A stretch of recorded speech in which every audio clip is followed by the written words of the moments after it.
नमस्कार दोस्तों। होम्योपैथी में यौन संबंधित प्रॉब्लम्स को ठीक करने के लिए ढेरों मेडिसिन अवेलेबल है। उसमें से एक टॉप ग्रेड रेमेडी है जिसका नाम है एग्नस कैस्टस।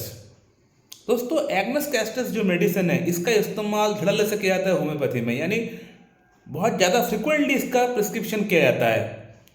बिना सोचे समझे इसका प्रिस्क्रिप्शन कर दिया जाता है कि यौन समस्या है, मतलब कहीं ना कहीं एग्नस कैस्टस काम करेगी। लेकिन ऐसा अक्सर होता नहीं है, क्योंकि होम्योपैथी में सभी मेडिसिन्स अपनी अपनी जगह अपने अपने सिम्टम्स के आधार पर काम करती है। तो सिमिलरली एग्नस कैस्टस जो मेडिसिन है इसकी भी अपनी कुछ सिम्टम्स है। अगर वो सिम्टम्स आपका अंदर मैच करता है तभी जाके ये मेडिसिन काम करेगी, और उसको एक सटीक पोटेंसी में आपको देना पड़ेगा, ठीक तरह से आपको रिपीट कराना पड़ेगा, तभी जाके आपका पेशेंट का अंदर ये प्रॉब्लम ठीक करेगी और मेडिसिन काम भी करेगी। तो इसीलिए आज मैं आप लोगों को एलन्स कीनोट के माध्यम से समझाने का प्रयास करूंगा कि डॉक्टर एच.सी. एलन्स अपने किताब में क्या कहते हैं एग्नस कैस्टस के बारे में। Doctor Allen's is one of the Pioneer, यानी होम्योपैथी के जो जनक है, यानी जिन लोगों ने होम्योपैथी को बनाया है, पाला है, पोसा है, बड़ा किया है, उनमें से एक है डॉक्टर एच.सी. एलन्स। तो वो अपना किताब में एग्नस कैस्टस के बारे में क्या सोचते हैं, क्या लिखते हैं, ये मैं समझाने का प्रयास करूंगा। जो फर्स्ट लाइन उन्होंने लिखा है वो है फॉर द लिम्फेटिक कॉन्स्टिट्यूशन, यानी ऐसे लोग जो कि माइंड से बिल्कुल डल है, डल हेडेड है, लीन थीन इमैसिएटेड है, यानी बॉडी बिल्कुल बेजान है, जिनका बॉडी में कोई जान नहीं है, मानसिक तौर पे पूरी तरह कमजोर हो चुका होता है, यानी उसको मेंटली उसको कुछ भी याद नहीं रहता है, मेंटली पूरी तरह रिटार्डेड हो चुका होता है। तो फर्स्ट लाइन में लिखा गया है कि फॉर द लिम्फेटिक कॉन्स्टिट्यूशन, यानी ऐसा व्यक्ति जो कि डल हेडेड है, जिसका याददाश्त खराब है, जिसका फिजिकल स्ट्रक्चर लीन थीन इमैसिएटेड है, उस व्यक्ति को ये मेडिसिन सबसे ज़्यादा सूट करेगी। नेक्स्ट लाइन में लिखा गया है absent minded, reduce power of insight, can not recollect, has to read a sentence twice before he can comprehend, यानी एब्सेंट माइंडेड, जो कि मैंने स्टार्टिंग में ही कहा, उसको याददाश्त बिल्कुल भी ठीक नहीं है। इसके अलावा एक लाइन को समझाने के लिए उसको 2 से 3 बार पढ़ना पड़ता है, तभी जाके वो कुछ समझ पाता है और उसको जाके वो एक्सप्लेन कर पाता है। यानी कहने का मतलब डॉक्टर साहब पेशेंट का जो सिनेरियो है वो समझाने का प्रयास कर रहे हैं, एग्जाम्पल के तौर पे वो समझाने का प्रयास कर रहे हैं कि पेशेंट का जो मेंटल स्थिति है वो किस प्रकार का हो जाता है। इस प्रकार का जो पेशेंट होता है, इन पेशेंट का अंदर ये मेडिसिन अच्छा सूट करता है, अच्छा काम करता है। नेक्स्ट लाइन में लिखा गया है old Sinner with impotency and glide, unmarried person suffering from various debility, यानी ओल्ड सिनर का मतलब होता है पुरानी पाप, जो कुकर्म इस पेशेंट ने किया हुआ है। हो सकता है इस पेशेंट का अभी एज 30-35 ईयर्स, शादी का उम्र है, और आज से 10 साल पहले, 12 साल पहले इस पेशेंट ने खूब ज़्यादा रिलेशंस बनाए हैं अलग अलग महिलाओं के साथ, या फिर खूब ज़्यादा सेक्सुअली अपने आप को अब्यूज़ किए है, मास्टरबेशन किए हैं। दोनों में से कोई एक हो सकता है, या तो अलग अलग फीमेल्स के साथ रिलेशन बनाए हैं, या फिर हस्तमैथुन का क्रिया इन्होंने बहुत ज़्यादा किया हुआ है, और आज वो अपने आप को इम्पोर्टेंट फील कर रहे हैं। और हो सकता है पेशेंट का अंदर ग्लिट निकल रहा हो। ग्लिट का मतलब होता है ये एक डिस्चार्ज होता है जो कि यूरेथ्रा से निकलती है, उस व्यक्ति का निकलता है जिस व्यक्ति का अंदर गनोरिया से इन्फेक्टेड हो जाता है। गनोरिया किसको होता है? उसी व्यक्ति को होता है जिसके अलग अलग मल्टीपल सेक्सुअल कॉन्टैक्ट्स रहे होंगे, तो वहाँ से ये प्राप्त हो जाता है। सेक्सुअली डिजीज जो है ट्रांसमिटेड हो जाता है। गनोरिया एक काइंड ऑफ सेक्सुअल डिजीज है, जहाँ वो जो निकलता है, जो डिस्चार्ज निकलता है, वो यूलिज निकलता है, उसको ग्लिट कहते हैं। तो डॉक्टर साहब यही समझाने का प्रयास कर रहे हैं कि पुरानी पाप के कारण से, पुरानी कुकर्म के कारण से आज इस व्यक्ति का अंदर इंपोर्टेंसी आ चुका है, नापुंसकता आ चुका है। तो ये डॉक्टर साहब कहने का प्रयास कर रहे हैं अपने किताब में। अगला लाइन लिखते हैं premature old age, melancholy, apathy, mental destruction, self-contempt arising in young person from abuse of sexual power from seminal losses।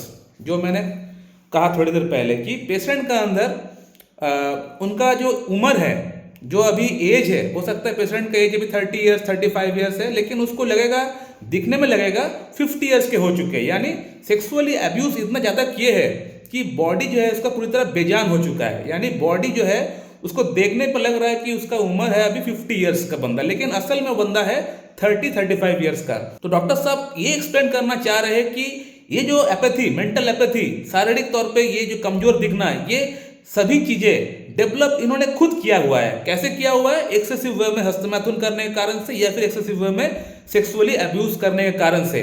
दोनों में से कोई कारण, एक कारण हो सकता है, या तो हस्तमैथुन किया है या फिर सेक्सुअली कॉन्टैक्ट्स, बहुत सारे मल्टीपल कॉन्टैक्ट्स किए होंगे। दोनों में से किसी एक का कारण से इसका अंदर आज ये स्थिति उत्पन्न हो गई है कि इसका उम्र 30-35 ईयर्स है, लेकिन देखने पर लग रहा है 50-55 ईयर्स का।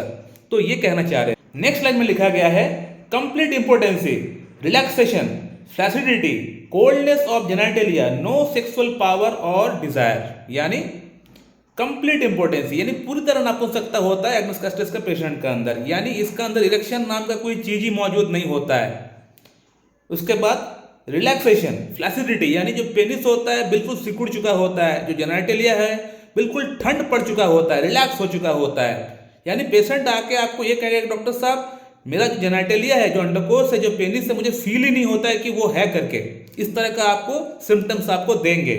तो एग्नस कस्टस का जो सिम्टम होता है कुछ इस प्रकार का होता है, यानी जो जेनिटलिया होता है बिल्कुल कोल्ड हो जाता है, ठंडा पड़ जाता है, रिलैक्स हो जाता है और सिकुड़ जाता है, जो पाइवट पार्ट है सिकुड़ जाता है। इस तरह का कंडीशन होता है और इसका अंदर डिजायर तो होता ही नहीं है और साथ ही साथ बॉडी में कमजोरी भी रहता है। कमजोरी तो रहता है, मैंने पहले ही बोल दिया है, और इसी के साथ बॉडी में कोई इच्छा नहीं होता, यानी सेक्स के प्रति, ऑपोजिट सेक्स के प्रति कोई भी इसको इच्छा बिल्कुल भी नहीं होता है। तो ये होता है एग्नस कस्टस का पेशेंट। नेक्स्ट लाइन लिखा गया है impotency after frequent attack of gonorrhoea, यानी जिस व्यक्ति के अंदर गनोरिया ऑलरेडी इन्फेक्टेड हो जाता है उस व्यक्ति के अंदर इंपोर्टेंसी बहुत जल्दी, बहुत फास्ट तरीके से बढ़ना स्टार्ट हो जाता है। इसके बाद लिखा गया है bad effects of suppress gonorrhoea, medorrhinum जो मेडिसिन अच्छा काम करती है सप्रेस गनोरिया के जहाँ रहता है, जहाँ पे एलोपैथिक ट्रीटमेंट चला हुआ है, सप्रेशन हो गया है, वहाँ मेडोरेनम मेडिसिन अगर सिम्टम्स मैच करता तो अच्छा काम करता है, ये लिखा गया है। इसके बाद लिखा गया है gleet with absence of sexual desire और इरेक्शन, यानी ग्लिड जो मैंने कहा कि जो डिस्चार्ज निकलता है, जो जिस व्यक्ति के अंदर गनोरिया ऑलरेडी इन्फेक्टेड हो जाता है उसका यूरेथ्रा से एक डिस्चार्ज निकलता है, येलोइश कलर का होता है। तो वहाँ पे पेशेंट का अंदर इरेक्शंस तो होता ही नहीं है, इच्छा बिल्कुल भी होता नहीं है और ये ग्लिड निकलता है। तो इसको ठीक करने के लिए भी एग्नस कस्टस जो मेडिसिन है एक अच्छी मेडिसिन है, ये लिखा गया है। सो माय डियर फ्रेंड, आप लोगों ने एग्नस कस्टस का ओवरऑल सिम्टम्स, क्या क्या सिनेरियो के आधार पर ये मेडिसिन काम करती है, पेशेंट का कैरेक्टर किस प्रकार का होता है, सिनेरियो किस प्रकार का होता है, ये मेरे ख्याल से आप लोग समझ गए होंगे। अगर आपका अंदर इस तरह का सिनेरियो मैच करता है, अगर आपका लाइफ इस तरह का बन चुका है कि आपको कुछ भी करने का मन नहीं करता है, जीने का मन नहीं करता है, खाने का मन नहीं करता है, सोने का मन नहीं करता है, सेक्सुअली बिल्कुल भी आप इनएक्टिव हो चुके हैं, इरेक्शन बिल्कुल भी नहीं होता है, साथ ही साथ इच्छा भी आपको नहीं है, तो एग्नस कस्टस जो मेडिसिन है इसको आप लोग इस्तेमाल कर सकते हैं। स्टार्टिंग में आप 6 एज में लेके आइए, 2 बूंद सुबह 2 बूंद शाम को लीजिए, स्टार्टिंग के 15 डेज। उसके बाद 12 CH में लेके आइए, नेक्स्ट 15 डेज के लिए 2 बूंद सुबह 2 बूंद शाम को लीजिए। उसके बाद आप 30 CH में लेके आइए, 2 बूंद सुबह 2 बूंद शाम को, नेक्स्ट 15 डेज के लिए। अब एनालाइज करिए, देखिए कि आपके अंदर क्या चेंजेस आ रहा है, कितना इंप्रूवमेंट आप फील कर रहे हो। उसके बाद आप आगे 200 के बारे में सोचिएगा, हो सकता है तो किसी अच्छी क्लासिकल डॉक्टर के पास जाके कंसल्ट करके आगे का ट्रीटमेंट कराएंगे तो बेटर रहेगा। सो माय डियर फ्रेंड, ये वीडियो आप लोगों को कैसा लगा आप लोग कमेंट करके बताइए। अगर आप लोगों के मन में कोई सवाल है तो करिए, आप लोगों को मैं रिप्लाई जरूर दे दूंगा। So thank you very much and have a good day.